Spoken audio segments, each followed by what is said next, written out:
আসসালামু আলাইকুম। আজ তৈরি করে দেখাবো বাটি চাট রেসিপি। আর এই বাটি চাট রেসিপি খেতে কিন্তু দারুণ মজা। আর আমি যেভাবে তৈরি করেছি আপনারা যদি এভাবে ফলো করে তৈরি করেন তাহলে কিন্তু বারবার তৈরি করে খেতে মন চাইবে, এতটাই মজাদার হয়। তো চলুন তো ভিডিওটি শুরু করা যাক। এদিকে একটি ফ্রাই প্যান নিয়েছি, ফ্রাই প্যানের মধ্যে 1 চা চামচ মৌরি, আস্ত ধনিয়া, জোয়ান নেব 1 চা চামচ, 2টা শুকনা মরিচ, লবণ দেব 2 চা চামচ মতো। এটা আমি ভালো করে ভাজা ভাজা করে নেব। যখন এটা ভাজতে ভাজতে যখন সুন্দর একটি গ্রান ছড়াবে ঠিক সেই পর্যায়ে অ্যাড করে দিব 1 চা চামচ আস্ত জিরা। আস্ত জিরাটাও দিয়েও আমি ভালো করে কয়েক সেকেন্ড এরকম ভাজা ভাজা করে এটা আমি চুলার থেকে নামিয়ে ব্লেন্ডারের সাহায্যে গুঁড়া করে নেব। এদিকে একটি বোল নিয়েছি, বোলের মধ্যে আমি 1 কাপ ময়দা অ্যাড করে নেব এবং হাফ কাপ কর্নফ্লাওয়ার অ্যাড করেছি। আপনারা এখানে চাউলের গুঁড়া অ্যাড করলেও কিন্তু হবে। এবং অ্যাড করে দিব স্বাদ মতো লবণ, আর এখানে অ্যাড করে দিব জোয়ানটা আমি হাফ চা চামচ নিয়েছি। এবার একটি হ্যান্ড উইক্স দিয়ে ভালো করে সব শুকনো উপকরণগুলো মিশিয়ে অল্প অল্প করে পানি অ্যাড করে একটি পাতলা ব্যাটার তৈরি করে নেব। আর এই ব্যাটারটি কেমন হবে সেটা আমি দেখিয়ে দিব। তো এখনও যারা আমার চ্যানেলটাকে সাবস্ক্রাইব করেন নাই তারা অবশ্যই আমার চ্যানেলটাকে সাবস্ক্রাইব করে নেবেন এবং পাশে থাকা ছোট্ট বেল বাটনটি ক্লিক করে নেবেন। এতে করে আমি যখন কোনো ভিডিও আপলোড করব সাথে সাথে আপনাদের কাছে নোটিফিকেশন পৌঁছে যাবে।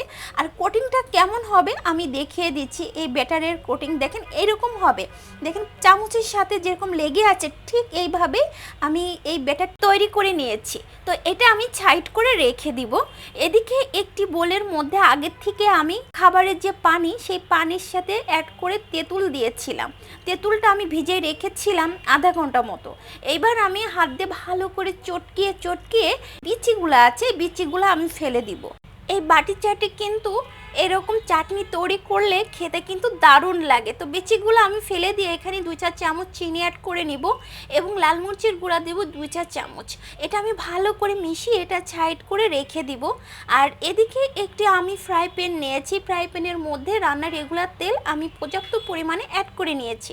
আর এরকম আমি একটি মোল্ড নিয়েছি, আমি দেখিয়ে দিচ্ছি হাতের কাছে যেটা আছে আমি এটা দিয়েই কিন্তু আজ তৈরি করে নেব বাটি চাটের এই বাটিটা। আর এরকম চামচ নিয়েছি, তো আপনারা কিন্তু সাজ দিয়েও তৈরি করে ফেলতে পারবেন খুব সহজভাবে।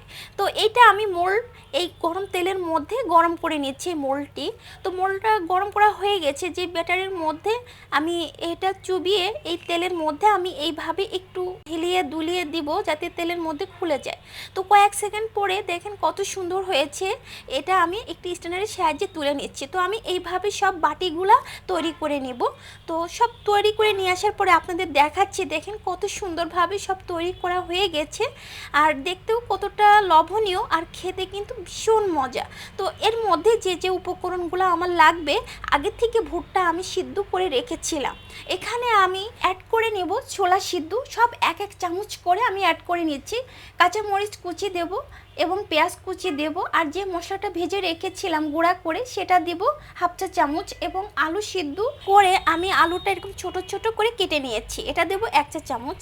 আর অ্যাড করে দেব ধনিয়া পাতা কুচি এবং যে তেঁতুলের চাটনিটা তৈরি করেছিলাম সেটাও দিয়ে দিলাম এবং অ্যাড করে দিলাম টক দই আর চানাচুর দিয়ে ডেকোরেশন করে নিলাম। তো দেখলেন তো কত সহজে এরকম বাটি চাট তৈরি করা যায়। আর এই বাটি চাট খেতে কিন্তু দারুণ মজা। একটু আপনাদের কাছ থেকে তুলে দেখাচ্ছি, দেখেন এই বাটিটা কতটা সুন্দর হয়েছে।